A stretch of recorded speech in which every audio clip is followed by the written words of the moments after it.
All right, hello everyone. My name is Gabi Sorrentino. I am a sports anchor and reporter here at FOX19, and I'm so excited to officially be launching my podcast, Offsides with Gabi Sorrentino.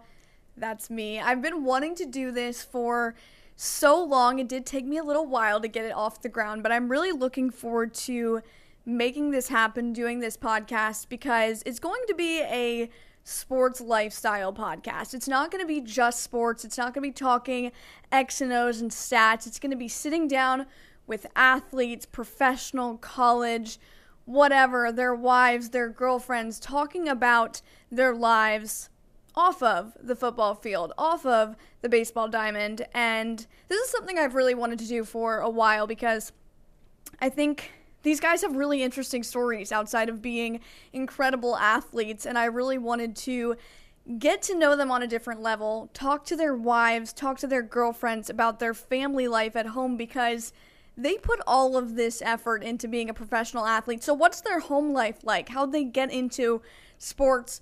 It's something I'm really excited about launching here at Fox19 on podcasts and digital platforms.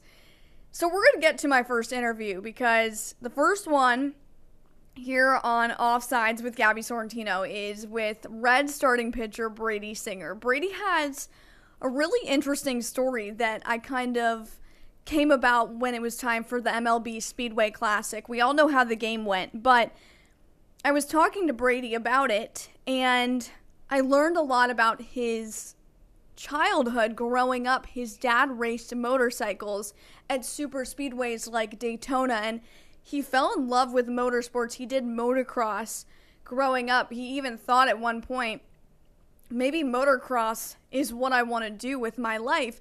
Of course, then baseball came around, and obviously baseball is not as dangerous as motocross.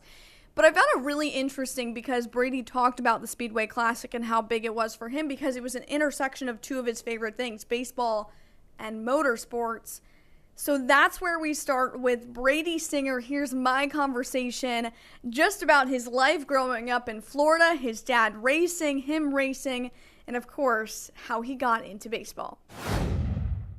Let's just talk about your motorsports background, how you fell in love with it, and just your family getting involved in it. Yeah, no, it all starts with my dad. He was, we were more, motorcycles, motocross and stuff like that. So he owned and managed a lot of, motorcycle dealerships. So I grew up around motorcycles my whole childhood. And I raced motocross a little bit. My brother raced motocross, and, my dad raced motocross as well. And, couple different ones. I raced motocross. My dad raced street bikes kind of around Daytona. So I grew up at Daytona International Speedway, a lot. I was there almost, every weekend, and it was so much fun. We enjoyed, so much quality family time together. But being a kid with, adrenaline at motorsports and motors, it was pretty special. It was, a childhood that I absolutely loved, and being at the racetrack was incredible. And being at Daytona all the time was pretty special for a kid too. Did you ever have a point where you were like, maybe I could be a motocross driver full time? Like when you were growing up, did you ever think that was something that you wanted to do full time? I loved it. We had so much fun. It was just, I think when I wrecked, it was just like, this really sucks. This hurts. So I was like, my brother and my dad were a little bit, didn't care too much about that. They would keep going no matter what, no matter, how they felt, or, they weren't very scared of, the danger in it. I was a little bit more timid about it, which is now why I play baseball. But no, I loved it. I loved being on a motorcycle, and, we grew up with some land, so we had a track in our backyard. So any kid that gets to wake up on a summer day and go hop on a motorcycle and, do dumb stuff in the backyard, it was really, really fun. What's like your biggest memory of a wreck? Like, do you have a certain one that stands out? Yeah, I broke my collarbone when I was, I think it was like one of the first races that I was leading, and, I think I just got way ahead of myself and hit a jump, flew off, and, landed on my left shoulder, thank God, not my right shoulder. Yeah. But, I broke my collarbone. My dad comes out, he's like, what do you got? I'm like, oh, I think, something's wrong. I can't lift my arm. And, we went to the medic, and they were like, yeah, his collarbone's broke. And I just felt bad because we were just having fun, as a family and just enjoying it. Now we got to go to the hospital and pack up all our stuff. So I felt a little dumb doing that. But, luckily that was the only bad wreck I had. I've seen a lot worse and all that. So, I'll take the broken collarbone. Did you have any wins? I I got a couple trophies. I don't know if they were wins and stuff like that, but I think I might have won a few here and there. And yeah, it was cool to, kind of be a little kid on a motorcycle wanting to race.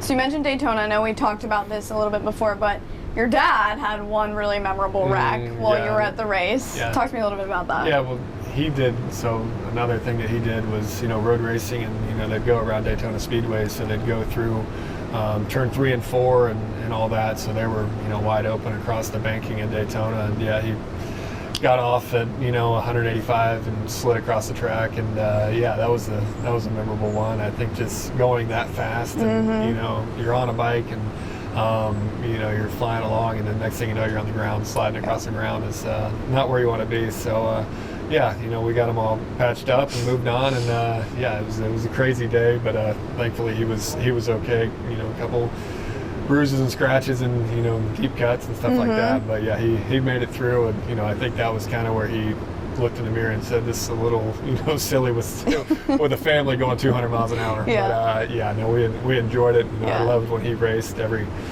weekend we'd go out and watch him race, and like I said, for a little kid to be able to do that and watch that and see your dad on a motorcycle doing something you also love is very special. I can't even imagine motorcycles going around a course like Daytona, because we talk about how banked the turns are, and when you're watching it on TV, when you don't have any idea, but you said it's like crawling up those banks. I remember walking on it when I was little. I couldn't get up the banking. That's crazy. So I mean, and like I told you yesterday, the high line was up against the wall. So he's an inch away from the wall on with a handlebar going 200 miles an hour. So it's crazy. He was crazier than I was, but it was very fun. Because they're not strapped in at all. It's just absolutely not. Yeah, that's insane. They get a helmet and some leather and some boots on, and hope for the best.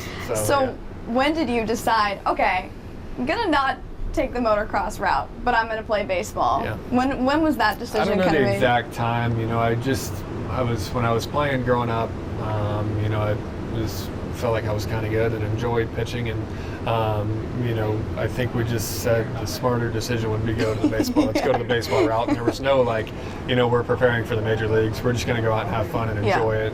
I was able to play travel ball a lot. And got a offer from University of Florida. So it's kind of when we said, let's try to take this thing and run and see what happens. And you never think about making the major leagues. It's never the goal.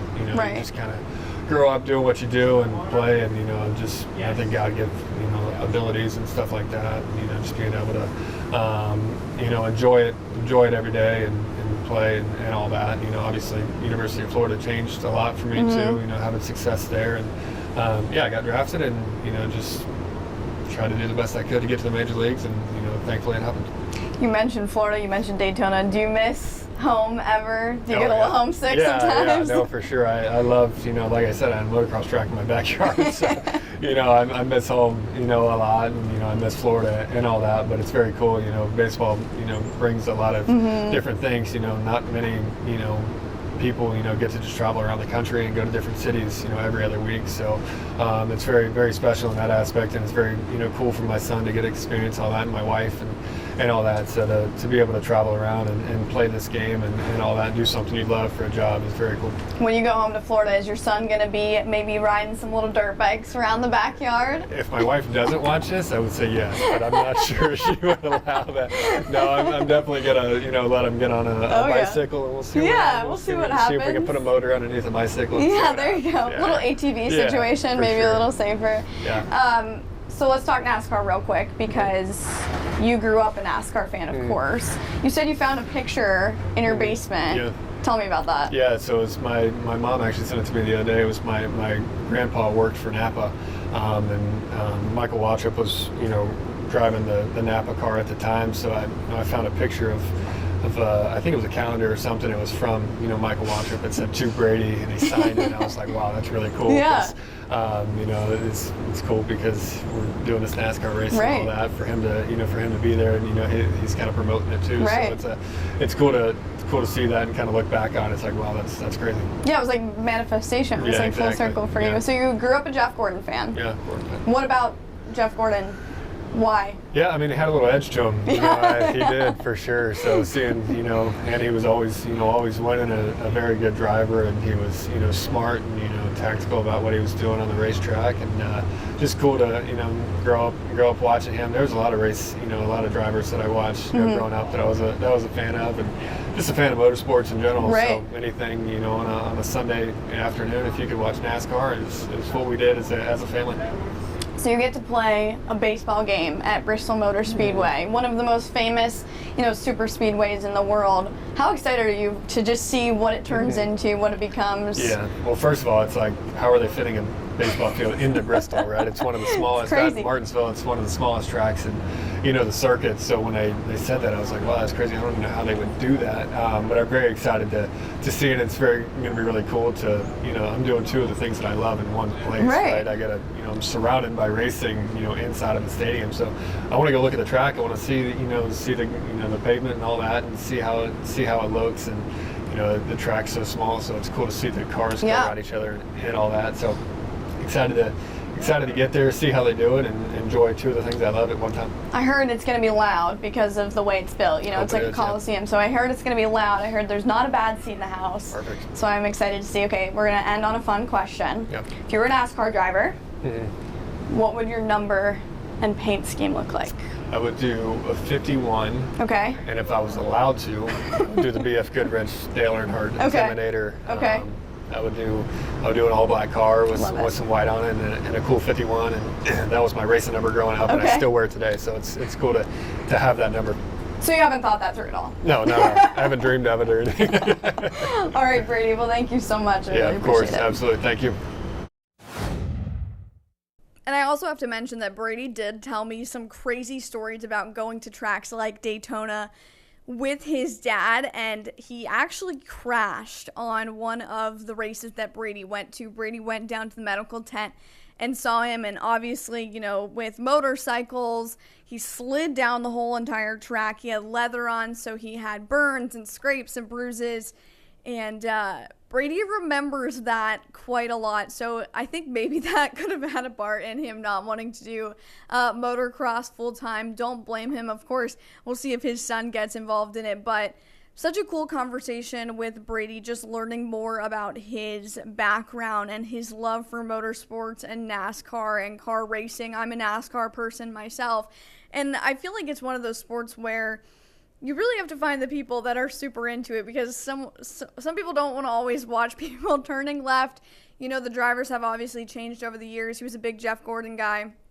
My dad was a really big Jeff Gordon fan growing up, so I think we really had that in common with his love for NASCAR and my love for NASCAR and IndyCar and just motorsports in general. So a really cool conversation, a really great way to start off Offsides with Gabi Sorrentino. I'm really excited for this venture, for this podcast, to get to sit down with more athletes, Bengals players, UC players, whatever you name it. And I'm really looking forward to just talking lifestyle, talking about these guys' lives. And yeah, I really hope that you enjoyed episode number 1 of Offsides. Of course, more to come on Fox 19's podcast and digital platforms. I'm going to be here every week talking to you about these athletes. But for now, thank you so much for joining me for episode 1. Really excited about Offsides. Have a good one.